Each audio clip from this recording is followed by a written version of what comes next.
Hi, I'm Joseph Crudup. I'm live on Facebook and welcome to my storybook.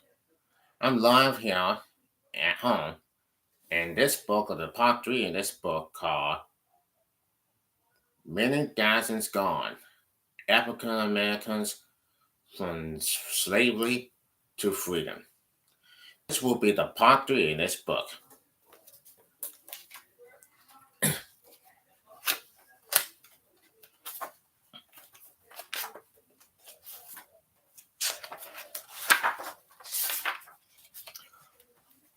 Part three, Exodus to Freedom.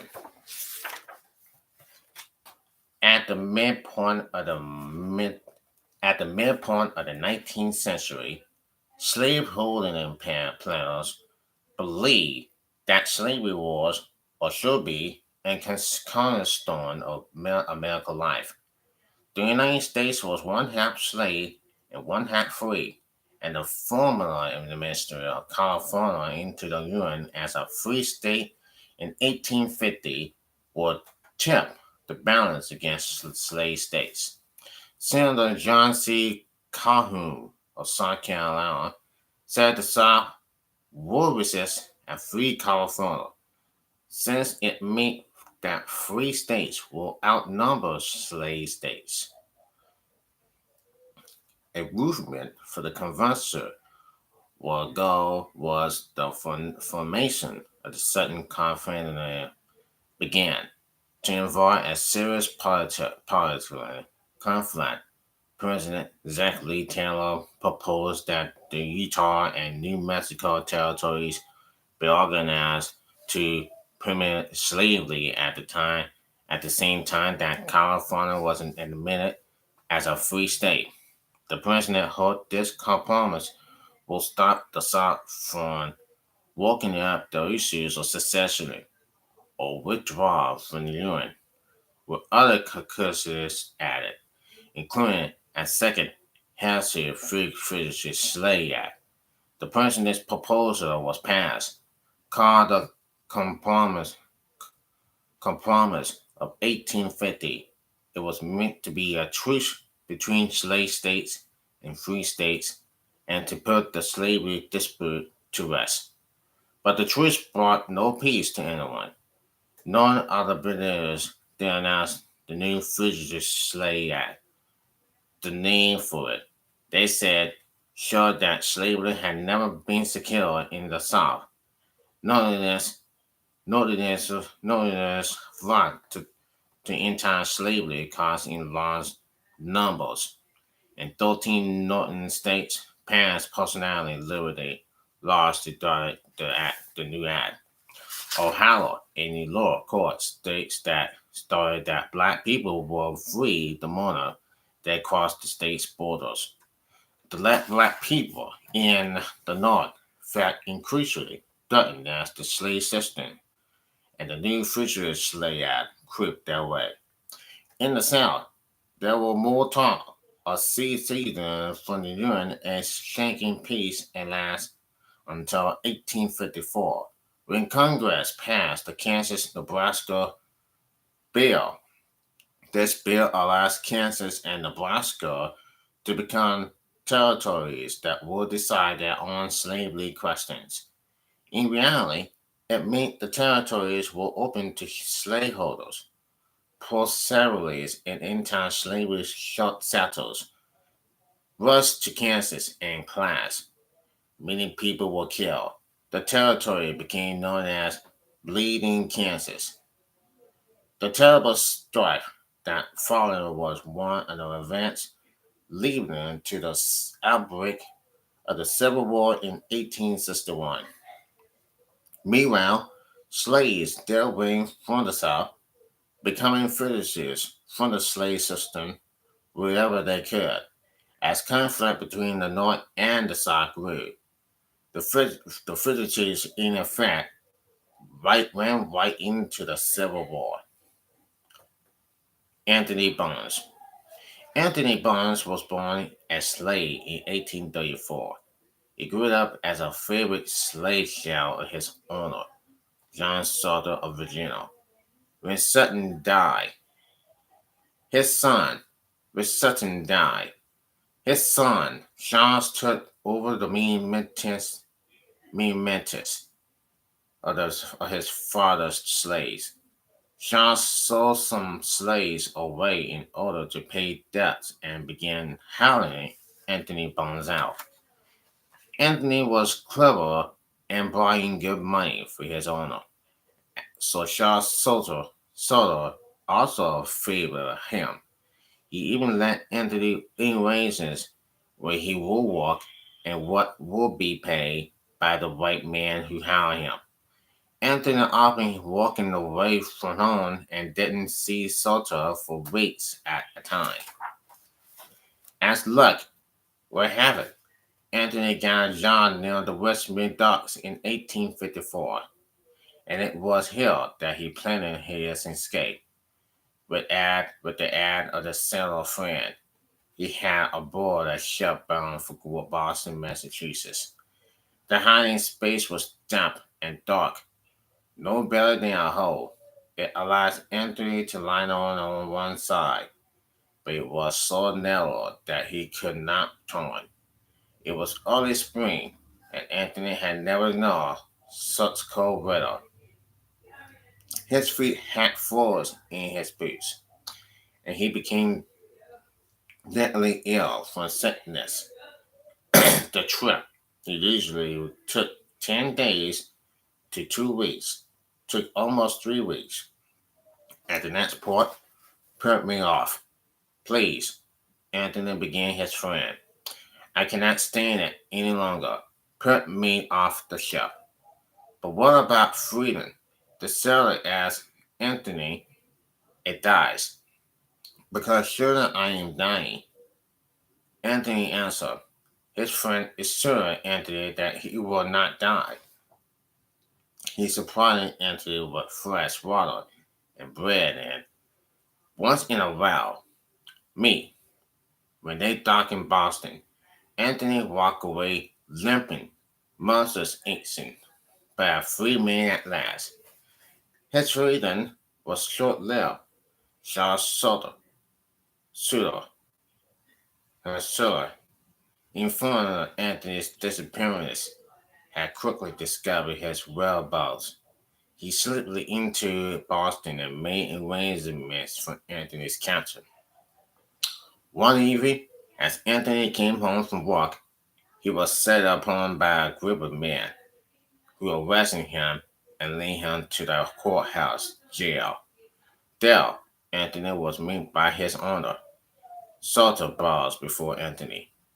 How did you do, Master Bones? He said when having scarce little tried under the British slave Act of 1850. Anthony Burns was defeated by the leading abolitionist lawyers of the day.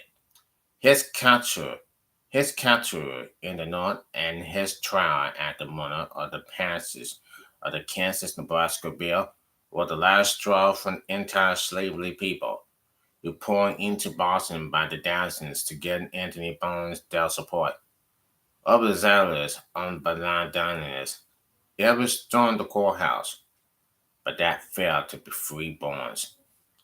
Despite the sympathy he aroused, Anthony Barnes lost his case. He had recognized in Sutter that fateful evening of his capture and had addressed Sutter as his owner. These facts were used against Anthony by the prosecution, which was intent on upholding the British Slave Act. Those streets dotted with thousands of citizens crying, shame, shame, and with hundreds of troops guarding him. Anthony Burns was marched to the docks and returned side by ship. Again, a slave, he was imposed and severely punished for the guilt. Each day he was taken to the prison courtyard and assassinated like an animal. Indeed, he was called the Boston Lion by Southerners. Evidently, his friends in Boston, led by the revealer Leonard Grimes, himself a former slave, discovered Anthony's whereabouts and bought his liberty. Anthony Barnes returned to Boston a hero and launched widely on his treatment as a slave prisoner. He moved to St. Catherine, Canada, and became the much beloved minister of the Congregational there. Let the hardships had let the hardships he had suffered shortly his life. He died in 1862. Anthony Barnes lived 28 years, only now down as a free man. The life he lived would have deferred most men. Let his was let his let his was an important life. His case supporting the pass of the Massachusetts Postal Liberty Law on May 21st, 1855. The law guaranteed that no individual could be arrested and jailed without first going before a judge or a court to decide whether the arrest had been justified. Anthony, Acting Anthony Barnes, no figure from slavery, was ever again taken back into borders for the still Massachusetts. A mother's despair. Gone, gone, sold and gone to the rich swamps dark and lone, from Virginia's hills and waters. Woe is me, my stolen daughters. This refrain comes from the poem Farewell of the Virginia slave mother by the renowned Quaker poet John Greenleaf Whittier.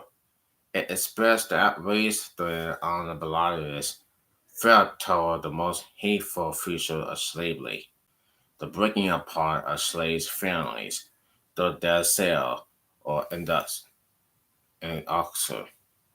It was this tragic cutting away of mother from child and husband from white that often pushed slaves to become fugitives. Perhaps feeling just such a separation. Margaret Gale, her four children, her husband Robert, and his parents, Simon and Mary, all intend to run away from Boone County, Kentucky in 1850. With nine other fugitives, they managed to cross the frozen Ohio River. Then, in Cincinnati, the group split up. Margaret and her family took refuge at the house of a black man they knew, a Mr. Kite. They had been noticed that before long the slaveholder and his poets were on their trial. All too soon, the post came pounding in Kite's door and then broke in. Robert fired shots and wounded one of the posts, but he was overpowered and dragged away. Margaret would rather see her children dead than as slaves again. By the time the police reached her, she had taken the butcher knife and slit the throat of her favorite daughter. She would have taken the lives of the others if she had the time. The group was placed in jail. Margaret was arrested for murder, and the others are as his accomplice. The plot was started. Who was this woman who would kill her own child rather than see her remain a slave? Margaret Ghetto was 5 feet tall and 22 years old, and was said to have keen, intelligent eyes. She was a mortal.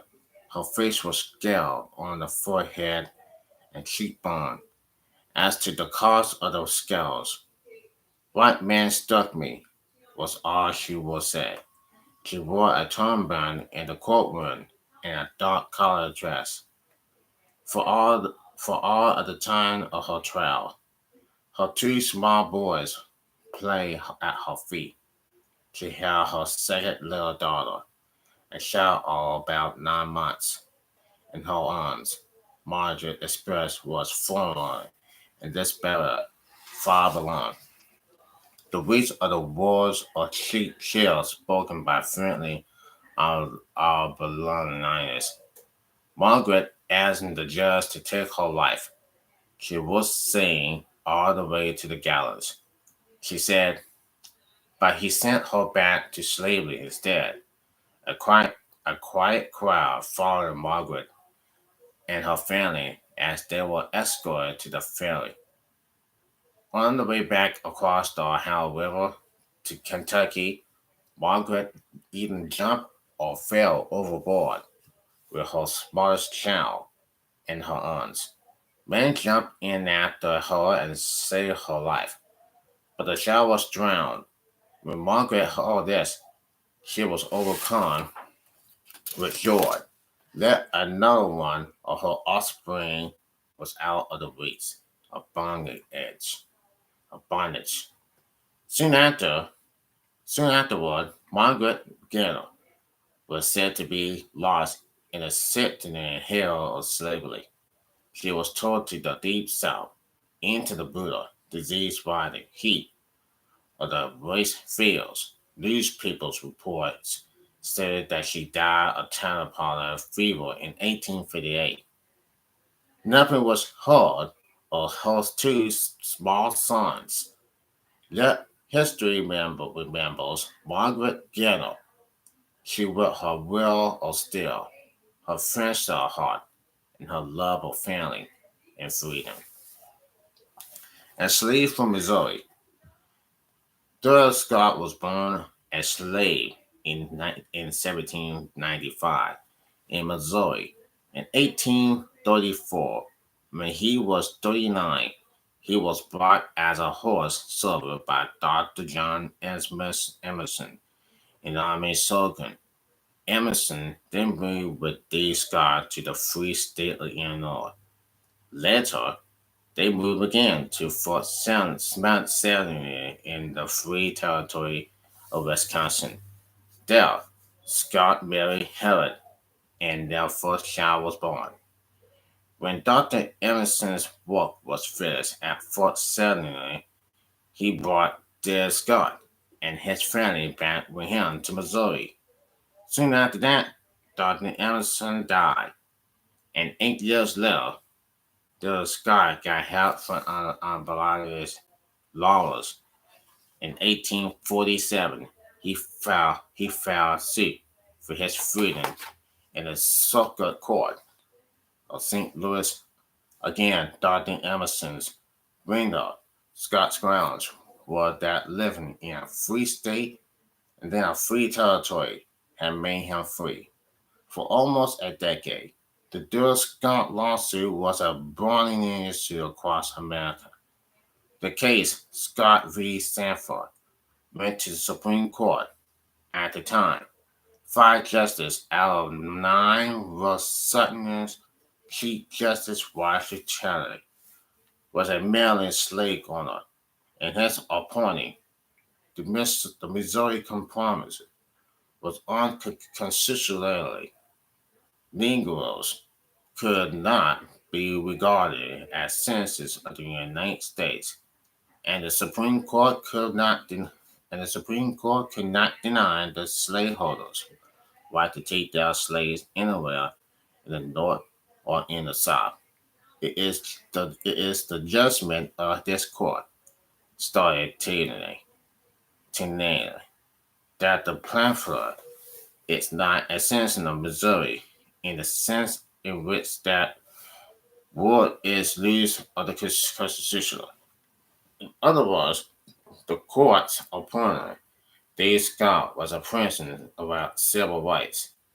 This was the United States Supreme Court adding here slavery, and the abnormalities, the authority and former slave Frederick Douglass said that Chief Justice Taney cannot pluck the slavery star of liberty from the all-northern sky.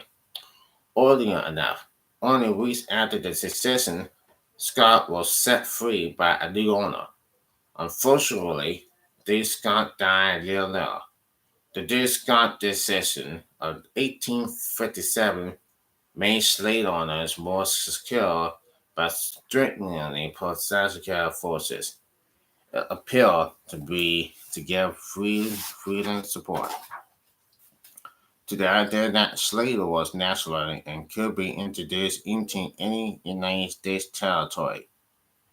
It did great harm to the progress of African Americans in the United States by denying their citizenship and was not overturned for 11 years until after the Civil War.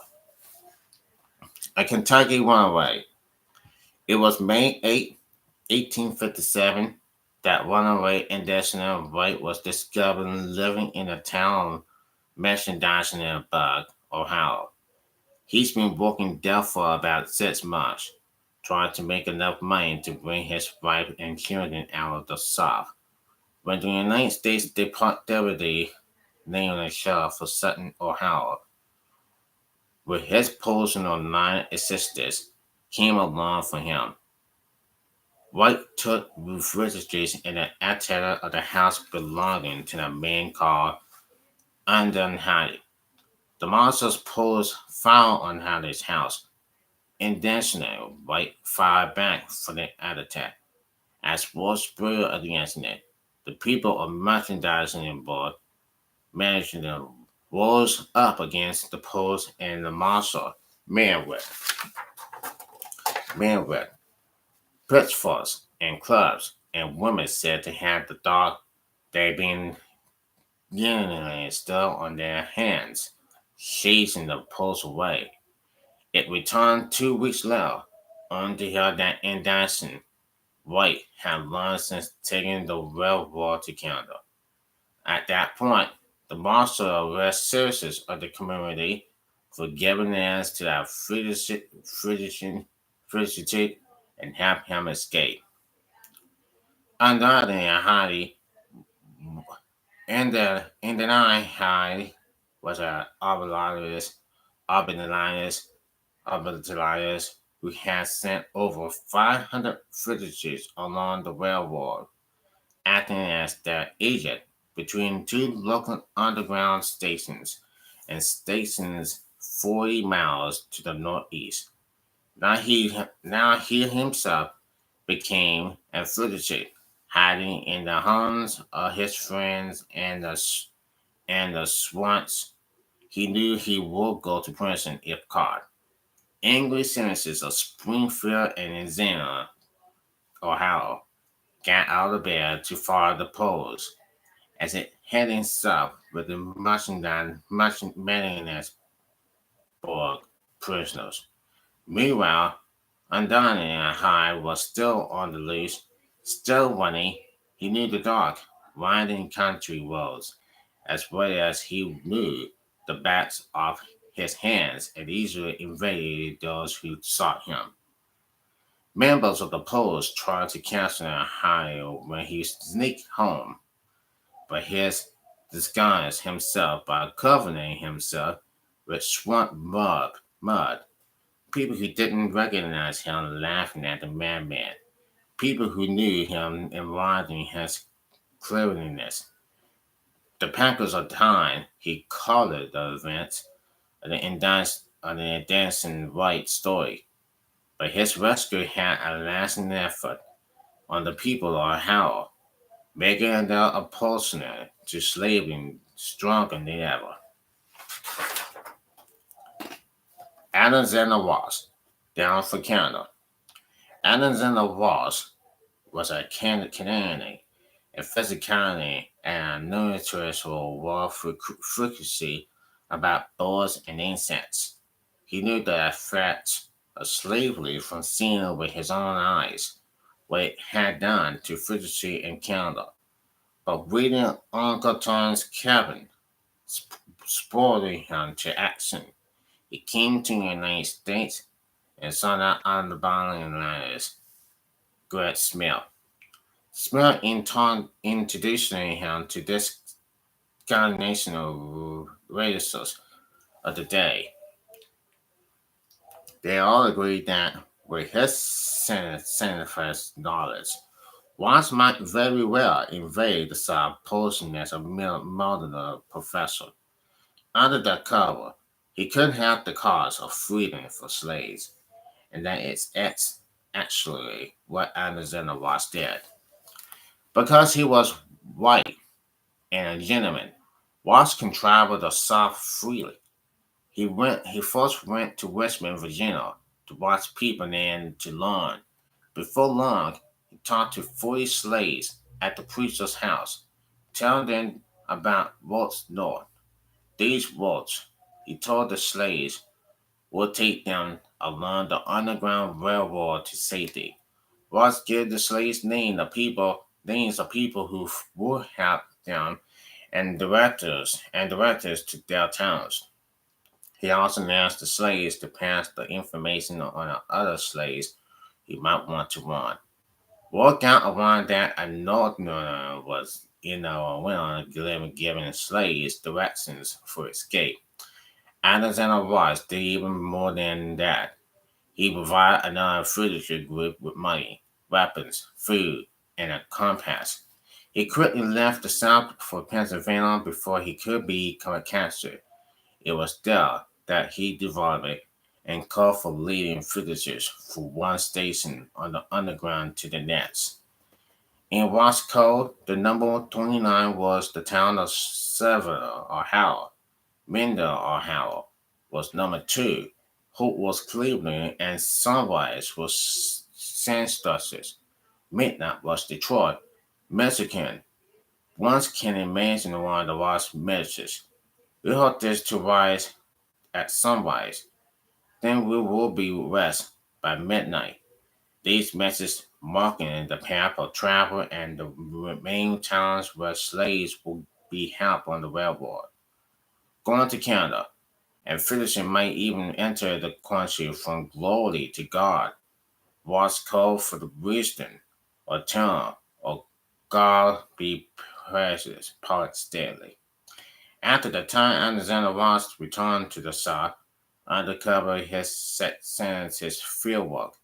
He moved from place to place, contracting slaves. No one ever realized that when slaves disappear from one plantation profession, Ross was likely to be hunting the rising insects in a field nearby. Ross continued his secret work from the last years of the 1850s until the first guns sounded the beginning of the Civil War. Jackson of Alabama. Jackson was the slave of William R. King of Alabama. King was elected vice president of the United States in 1852, serving under President Franklin Pierce. While King was in Washington, Jackson ran away from the King home in Alabama to Cincinnati, Ohio. Jackson was feeling safe there, and it seems that no one was looking for him. He knew how to cut hair, and he set up shop. He was successful at barber for several years. Everyone knew and liked Jackson, but one day he was furiously taken by a pool of men with ball knives and pistols. Jackson fought and kicked and took heavy blows. A friend came to his aid, but the police beat him off. It was noontime, and most of the other shopkeepers were off to their meals. There seemed to be no police about. Jackson was forced onto the family of to convention in Kentucky. There, he was brought tightly and taken all the way back to Alabama to slavery. Soon time later, Jackson met and called a free colored woman. Accounts as to how this came about are unclear, since he was once again a slave. But Jackson did marry this free woman of mixing black and Spanish or French ancestry. With the overall complexion and straight black hair, she could easily pass for white. And when dressing in her family, She looked quite the popular lady of the South. Jackson and his wife thought of a pain.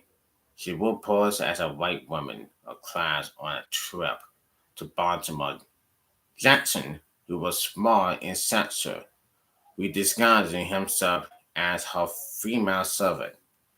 They traveled this way on a boat to New Orleans without any trouble. Jackson's disguising worked perfectly. When they reached New Orleans, they took another boat going to Cincinnati, and since there were several certain ladies aboard, Jackson's wife ordered him about, and he did her buying as possible servant would. But don't stop at Cincinnati. One certain woman told Jackson's wife, "It is in a free state, you see, and the laws of the state make it that all slaves are free as soon as they touch its borders. Don't stop at Con- at Covington, on the other side of the river." Another lady said, "Leave your girl on the Kentucky side, but she is less likely to run away." Hangley, Jackson's wife, explained that her servant was much too devoted to her to ever think of escaping. "She would not even think to leave me," said the wife. There were Norton ladies on the boat as well. They hastened to speak to Jackson and discussed privately when her owner was not too near, so as to chance. They told Jackson, "You are a free state where we reach Cincinnati." Jackson merely shrugged, and the Norton woman piercing this poor slave who was too devoted to try to escape. The certain lady what her servant took a carriage to the hotel, run by a black man.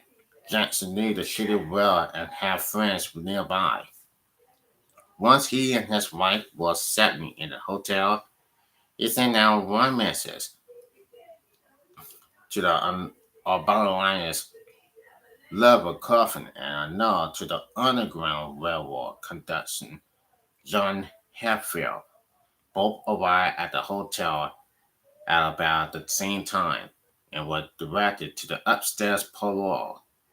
Now, the well-dressed Alabama lady greeting them. Her servant bowed politely. Then the lady asked Coffin and Havenfield for their advice. She said she wanted to free her servant and wondering if they could tell her how to proceed. Liver Coffin what about what happened next. The lady then ordered her servant to go into their bedroom and open her trunk and get out the bundle. We suppose that she references to some papers that she wishes to show us. Her servant returned, but the bundle seemed to be one on the person. We had turned to the man. We recognized Jackson, the barber, at once, and greeting him with a hearty handshake. Then following an introduction to his wife, a full example, to, and a hefty laugh over the wall fell. Jackson and his wife went on to Cleveland, where no one knew them. From there, you could easily cross over into Canada in case of danger. The couple settled down. Jackson opened a barber shop and soon had a traveling business. Never again was he troubled by slave catchers. Wisdom. He was a slave, and the only name he ever had was Wisdom. Wisdom ran away from Virginia. Some wagons attacked him to the Union army, took him in and gave him work. However, Winston's owner was able to trace him and arrived at the Union camp to take him back. In the early days of the Civil War, it was not uncommon for South Corners to do that under a genuine truce by which they could regulate their property. At first, most Northern commanders cooperated, although with liquidation. The UN officer of the day was Captain Swan. He didn't want to get Wilson back into ballast, and so his time about location of the slave. I don't know whether he was working in camp today or somewhere on the outskirts, he told Wilson's owner. Suspicious, the owner went to the camp's calling, who ordered that the slave be brought forward. So it was that Wilson was found. He was taken back to slavery by the open and never heard for him for again. Even though the slave owner was required to show a counterfeit of slave ownership under the Fugitive Slave Act 1850, Wilson's owner did not. Such producers were often ignored. Nevertheless, the final hour of the Underground Railroad and fugitive slaves began with the Civil War. The Southern Confederacy of 5 million whites and 3.5 million unhappy slaves was greatly outnumbered by the power of 20 million free people in the North. Northerners, hearing about the Wilson incident, were furious and frustrated. They made a cruel dummy to represent the colony and hung him in effect. An unnamed fugitive. As the Civil War continued, the situation for runaway improved slave owners left their plantations to fight for the Confederation, and slaves began taking their chances with the Northern aliens when their free black brothers worked for pay. They escaped into the Union camps in an even increasing numbers. One source's fugitive was employed as a server on a Union major called Sherwood in West Virginia, in a West Virginia regiment. In an effort to reclaim his slave, the British owner sent a marshal to murder the general board of the Union Army. General Board in turn ordered Sherwood to return the slave to his owner. Major Sherwood's reply was that he would give up his sword, but no figure slave would be returning south as long as he was in command. He was then arrested for disobeying an order, but before he could be court-martialed, the high-ranking general's ceremony will revoke General Board's order. Major Sherwood never went to trial. In the meantime, the servant, hiding under an ambulance seat and taken out of the account, finally received the encounter. Three fugitives, three fugitives. One summer day in 1861, General Benjamin Butler, the Union commander of Fortress Moore in Virginia, found himself facing three runaway slaves. The fugitives told General Butler that their owner had joined the Confederate Army and had ordered them to go to North Carolina to build further factories for the Confederation. Instead, they had run to Fortress Monroe. General Butler didn't know why he should send these former slaves away when he needed laborers himself, so he sent them to work for him. It wasn't long before the slave owner's agent came into the camp looking for the runaways. Butler saw that slave labor was power for the Confederation for allowed the owners to fight in the war, and he told the slave agent I will keep these dread and court banner. As far as word got around about the Sepipatid butler, contraband began arriving at the fortress day after day. In a month, a dozen men, women, and children were there, ready and able. By July 1861, freedom was given to fugitives coming behind the Union lines. Another order soon gave them rage. In August, Butler's decision decided the contraband became army policy when Congress passed in the Confectionery Act. The act freed slaves, so-called masters at war with the Union. With the Union. Ascendos. In 1861, the northern states seemed to be filled with starts on the Underground Railroad. There was a war going on, and the railroad's great cause was to get as many slaves as possible far out of bondage. There were now twice as many hoppers on the railroad as there had been only a few years before. Property in slaves worth $1 million was lost every week from South Carolina alone. Other certain states also complained that they were losing millions in property. Slaves melted away from Missouri, Kentucky, and Tennessee into Kansas, Iowa, and Illinois. There were vendors. Then we painted them on the Union side, half clotted, half stride, and they keep coming. Border state slaves simply put down their piles, their serving trays, their horses and bargain reins. They grabbed the children and they left. If the, if ever they dare labor again as the war carried on, it will be with the Union armies to plant fields for the soldiers and themselves.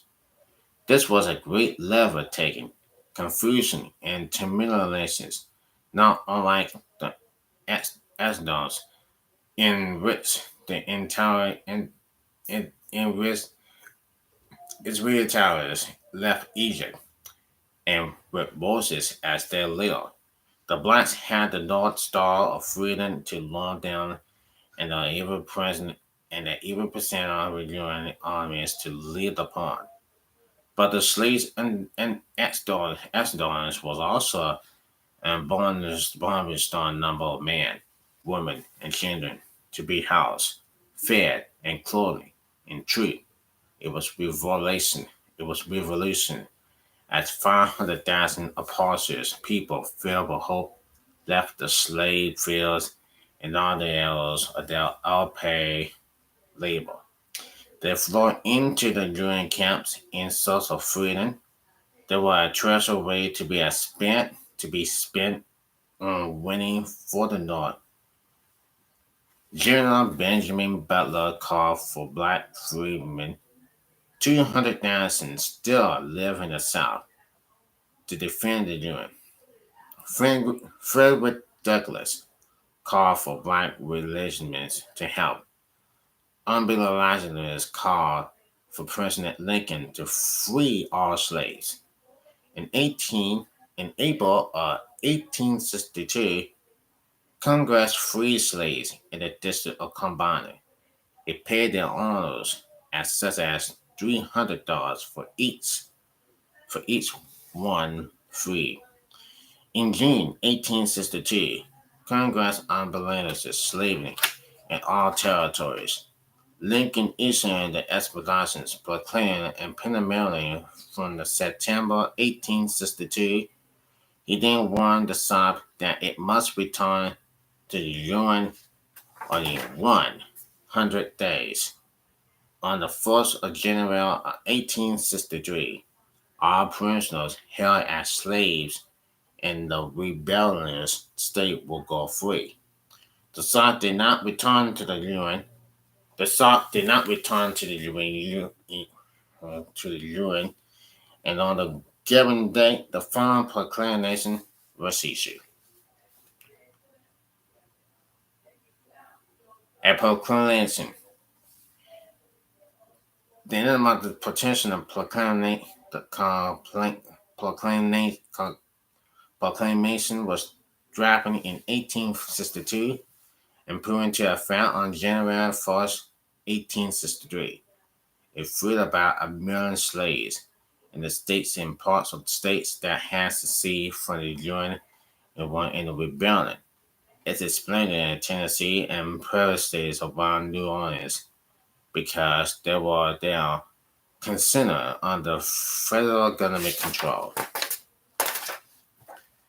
Now, therefore, I, Abraham Lincoln, President of the United States, by virtue of the power in me vessel, in commanding in chief of the Army and Navy, in time execution of executor army rebellion against the anti and government of the United States, and as a fit and necessary war measures for surpassing said rebellion, do on this on this first day of January, A.D. 1863, order and designing as the states and parts of states whether the people thereof, in this day in rebellion against the United States, the following to write: Arkansas, Texas,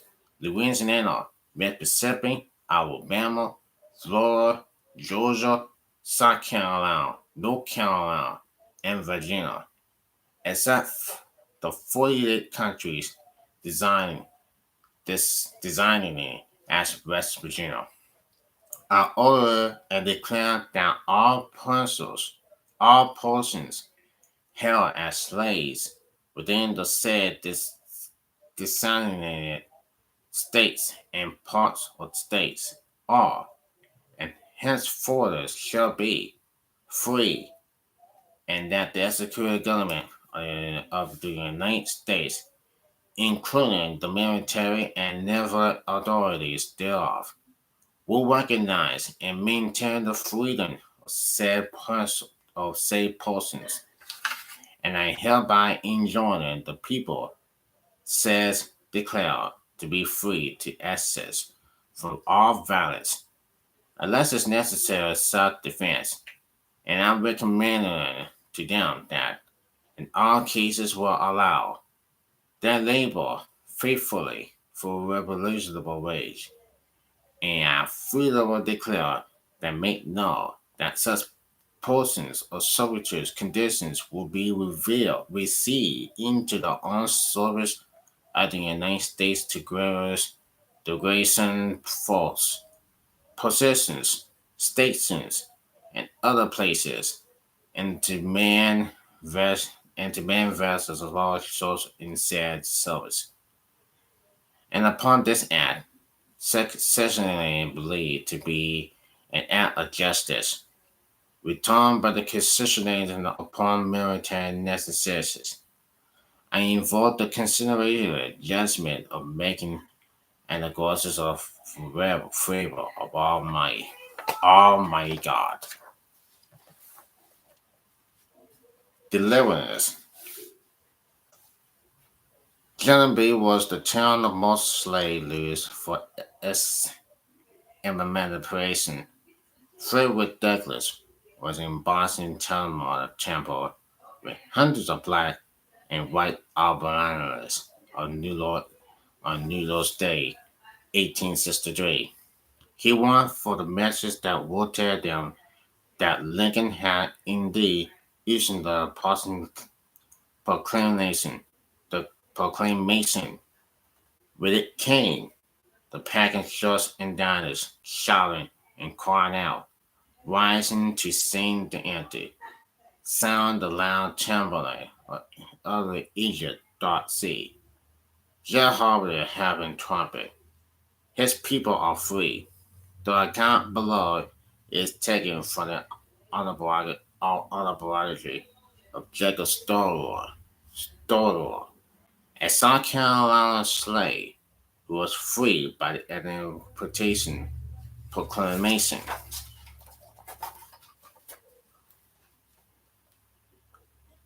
Hark! I heard the clacking of the Parliament man's cleaning in the fields. I heard the trampling of the feet of the whole hands.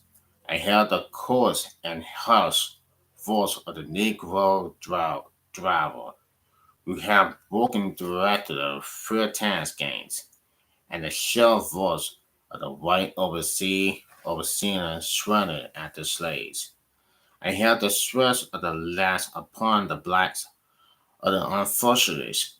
I heard them crying for mercy from the malicious amidst these courtiers. I heard the fathers and mothers pouring out their souls in prayer. O Lord, how long? And their cries not only awake the sympathy of their white brothers and sisters of the North, but also mightily troubled slave masters of the South. At last came freedom, and what joy it brought! I am now standing in imagination on a high place just outside the city of Columbia in the spring of 1865. The stars and stripes float in the air.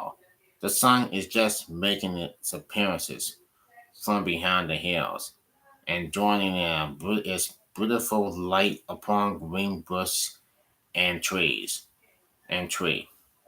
The marketing birds and jay birds sing this morning more sweetly than ever before, breathing the flight of liberty. There is in congratulation a perfect network of the emancipated slaves from the different plantations that surround their faces from a distance, looking like the smooth water of a black sea. Their voices like distant thunder read the air. Old master gone away, and the ghosts and the negroes are at home. There must be now the kingdom come and the jubilee. The old man and woman burnt over by reason of the age and solitude bound from their slaves, the strides, through the side their steps, praising God for deliverance. The town of freedom.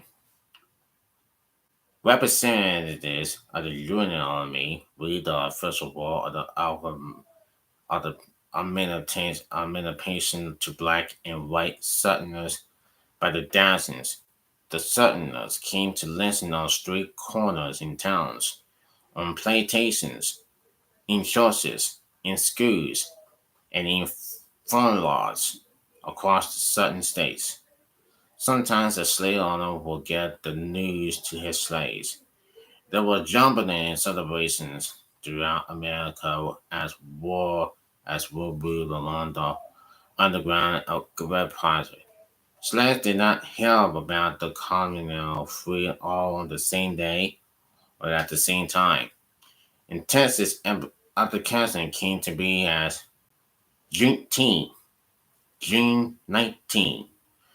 The celebration by former Texas slaves designation to symbolize jubilee for all of them.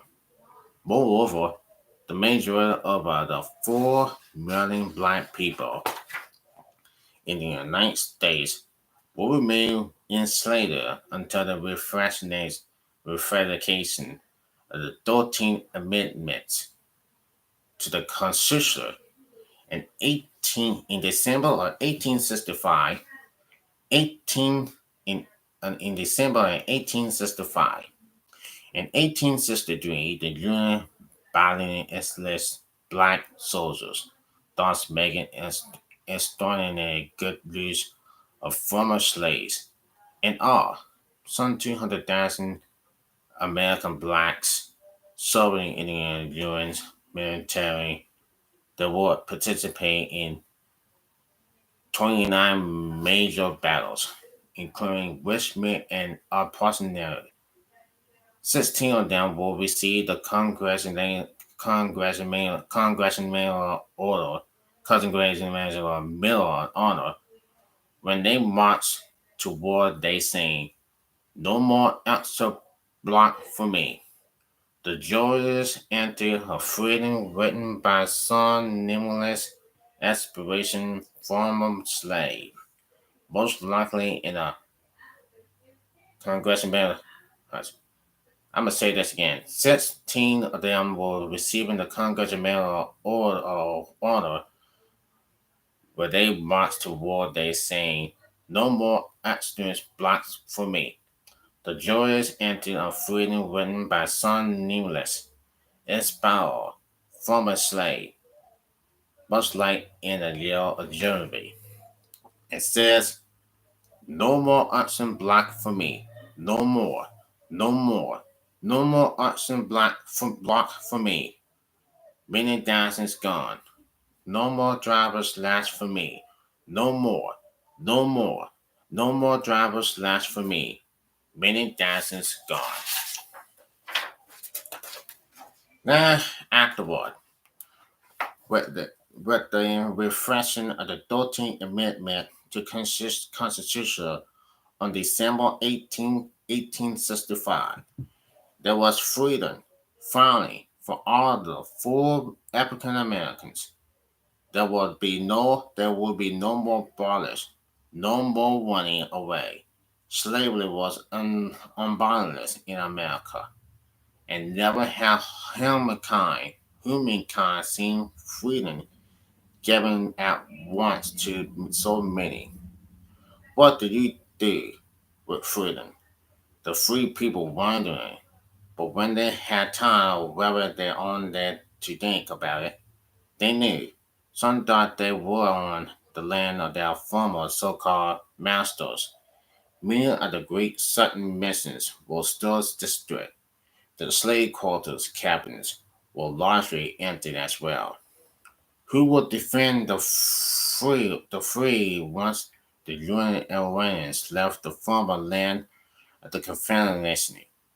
Only a quarter of the slaves had safely reached the UN lines before the end of the war. The rest of the free remaining in the former land of slavery. A thought desperate reminded to the South of this defeat.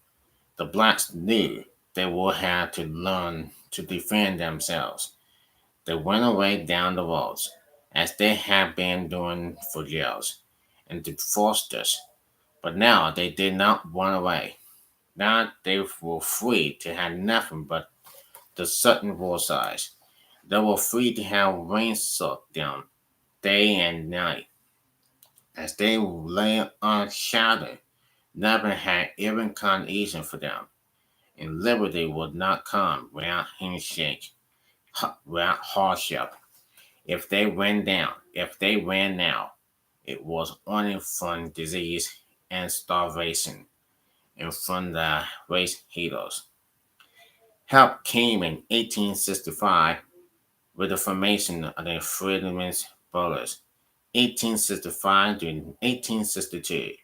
1865 to 1872, which provided help and educational service for former slaves, in addition to provisions, food, and shelter. The bonds also indemnified all lands abandoned in the South. It could assign to every male freeman or registers a white male up to 40 acres of land. However, that same year, President Andrew Johnson restored most abandoned land in the South to its former owners, leaving little left for discrimination. In 1866, he voted a bill to establish employment service employment board. Thus, they did provide food and clothing and happy services, black colleges, public schools, and hospitals. The bullet did not bring any lasting economic security to former slaves. The great scholar and executor, Dr. W.E.B. Du Bois, called the Freedmen's Bureau the most exterminating and far-reaching instruction of social uplift that America has ever attempted. He also called it expendable freedom. In 1866, the Civil Rights Act was passed, giving African Americans citizenship and protecting them from oppositional laws and codes. After the Civil War, African Americans were able to find the best in life. They were free to seek education and to find their own universities. They were free to find jobs, to live together in families, to own land, to farms, to make homes, to cook and clean for themselves, to raise babies that were their own, to paint, to write, to sing, to read, and they were free to defend themselves as, and crucially, attempts were made to enslave them. They did all these things almost as soon as the war was over. For 125 years, they have continued to do so. And that's the end for the last part of this part 3 called That Many Thousands Gone, African Americans from Slavery to Freedom. I enjoy reading this book, and this is the last time I had ever read this book. And I hope you enjoy this wonderful and inspired. I hope everybody is inspired and to learn history and to know history when I dare finish this book. I have read first, second, and last, and this has been a good one, and it was very special. And I hope it might learn something and has history about this, about the 19th century, and I hope you learn something in the future. Until then, I'm Joseph Crudup. May God bless you and yours. Till then, see you next time.